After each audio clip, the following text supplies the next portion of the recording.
তো বন্ধুরা, আজ আবার একটা নতুন ভিডিও নিয়ে আপনাদের সামনে হাজির হয়ে গেলাম। আপনারা পুরো ভিডিওটা শুনবেন, কেউ স্কিপ করবেন না। ভালো লাগলে কিন্তু লাইক শেয়ার কমেন্ট করবেন, সাবস্ক্রাইব করবেন। তো আগে একটু গুরু প্রণাম করে নিই। ওম অখণ্ড মণ্ডলাকারং ব্যক্তং যেন চরাচরং তৎপদ্মং দর্শিতং যেন তস্मै শ্রী গুরবে নমঃ। গুরু কি পাহি কেবলং, গুরু কি পাহি কেবলং। তো আজকে যে বিষয়বস্তুটা সেটা হচ্ছে ভাগবতের থেকে তোলা। তো পরীক্ষিত রাজা যখন নাকি শিকারে বেরিয়েছিলেন, তখন উনি প্রচণ্ড ক্ষুধার্ত এবং পিপাসার্ত হয়েছিলেন। তখন তিনি শ্রমিক মুনির আশ্রমে গেছিলেন এবং সেখানে যাওয়ার পর যখন তিনি মানে যথোপযুক্ত মর্যাদা পাননি, অর্থাৎ জল পাননি, শ্রমিক মুনি তখন প্রচণ্ড তপস্যায় মগ্ন ছিলেন।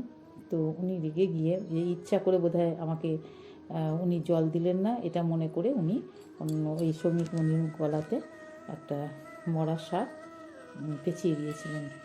তো এটা জানতে পেরে শ্রমিক মুনির ছেলে ওনাকে অভিশাপ দিয়েছিলেন পরীক্ষিতকে, রাজা পরীক্ষিতকে, যে 7 দিনের মধ্যে এই সর্পদংশনেই তার মৃত্যু হবে। তো আজকে সেই ব্যাপারেই বলবো। তো এই কথা যখন রাজা পরীক্ষিতের কানে গেলেন, তখন উনি কী করলেন, তখন ভাবলেন যে তাহলে আমার এখন কি করা উচিত। আমি তো, আমার হাতে মাত্র 7 দিন সময় আছে, তাহলে আমি কি করব।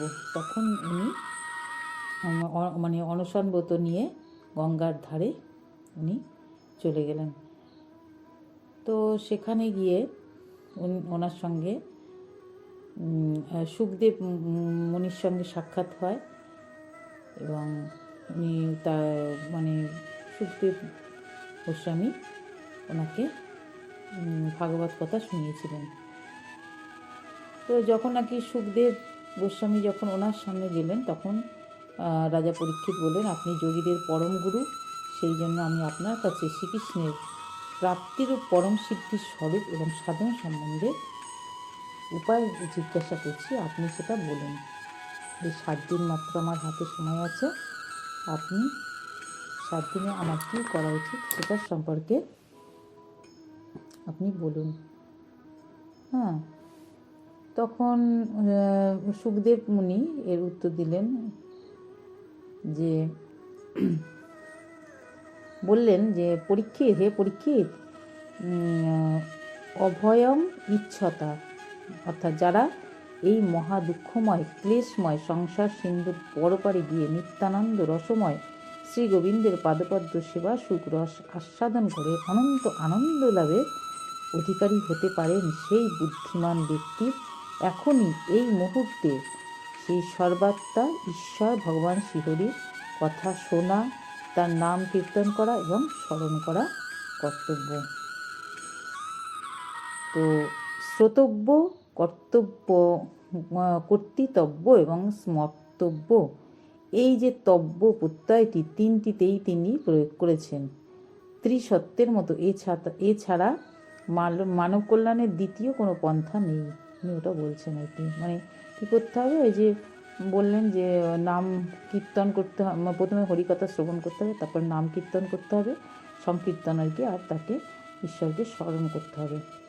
তো এইটাই হচ্ছে মানে একমাত্র উপায়।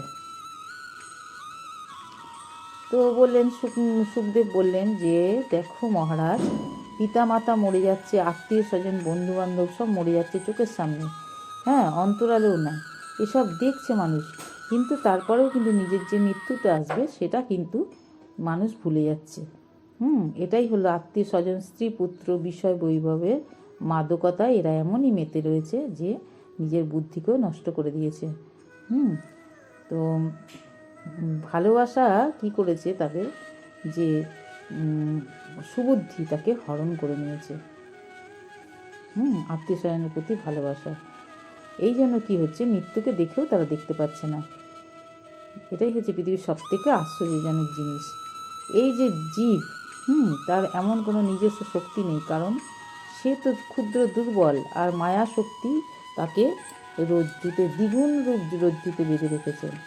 এই মায়াশক্তি অতিশয় শক্তিশালী। তো জীব কী করেছে, নিজের চেষ্টায় প্রতিদ্বন্দ্বিতা করে কখনোই কিন্তু উঠতে পারছে না, এর থেকে, মায়ার থেকে বেরোতে পারছে না। তো যারা নাকি শ্রীকৃষ্ণের শরণ বা আশ্রয় নেবে তারা এই মায়ার থেকে বেরোতে পারবে। অতএব নিজেকে কী করতে হবে? সদ্গুরুচরণ আশ্রয় করে সেখান থেকে এই মায়ার থেকে বেরোতে হবে। তো তাই তো বলেছেন যে তাতে কৃষ্ণ ভজে করে গুরুর সেবন, মায়া জাল ছুটে পায় কৃষ্ণের চরণ। সর্বাত্মা ভগবান যিনি, তিনি যেমন বিভু, জীবের প্রতি তার ভালোবাসাটাও কিন্তু সেরকম বিভু।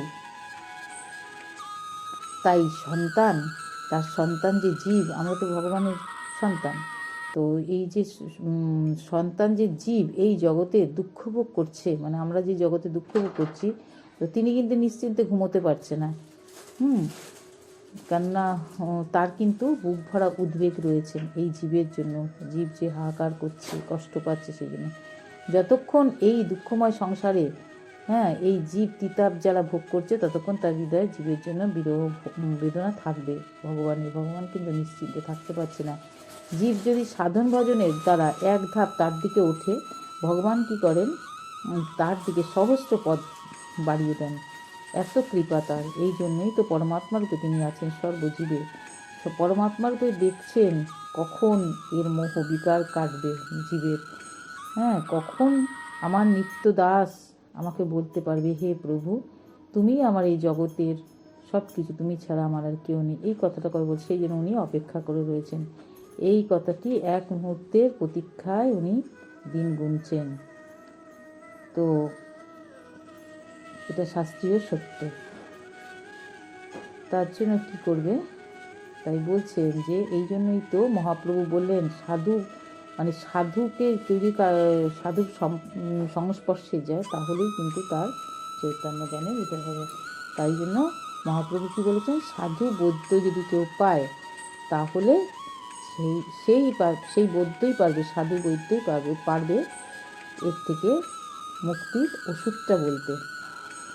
তা গুরুরূপে ঘরে ঘরে দীক্ষা দেন সবাকারে, বৈষ্ণব রূপেতে দেন শিক্ষা, শাস্ত্র রূপে কহে জ্ঞান, আত্মারূপে অধিষ্ঠান, দেখো তার কারে বা উপেক্ষা। তো পরীক্ষিত মহারাজ বললেন, প্রভু, এই 7 দিনে আমি কি করে গোবিন্দচরণ পাবো? শুকমণি বলেন কি? এক মুহূর্তে তাকে পাওয়া যায় যদি উৎকণ্ঠা বা অনুরাগের সঙ্গে ভজন হয়। কারণ চাওয়াটা তো দুদিকেই আছে, একদিকে তো শুধু নয়। একটা দৃষ্টান্ত তিনি বললেন, মানে এর একটা উদাহরণ দিলেন সুখদেব, খট্টাঙ্গ রাজার কথা। তো উনি বললেন, একদা শক্তিশালী অসুরেরা দেবগণকে স্বর্গরাজ্য থেকে বিতাড়িত করে দিয়েছে। তো দেবগণ ব্রহ্মা শরণাপন্ন হলে তিনি বলেন, তোমরা নিজের শক্তিতে পারবে না, বলশালী খট্টাঙ্গ রাজার আশ্রয় নাও।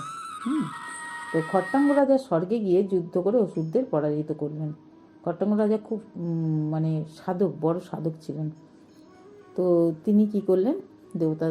অসুরদেরকে তাড়িয়ে দিলেন স্বর্গরাজ্য, তাদের নিধন করে দেবতাদের স্বর্গরাজ্য ফিরিয়ে দিলেন। তো এবার কি হলো? অসুরদের নিধন করার পর তার হৃদয়টা অন্যরকম হয়ে গেল। মনে মনে ভাবলেন, আর এই পথে নয়, এবার ভগবানের উপাসনা করব। খট্টাঙ্গ রাজার বিদায়কালে, মানে উনি রাজা ছিলেন, খট্টাঙ্গ রাজার বিদায়কালে দেবগণ বললেন, আপনি তো আমাদের অনেক উপকার করেছেন, আপনার জন্য কিছু করতে পারলে আমাদের ভালো লাগতো।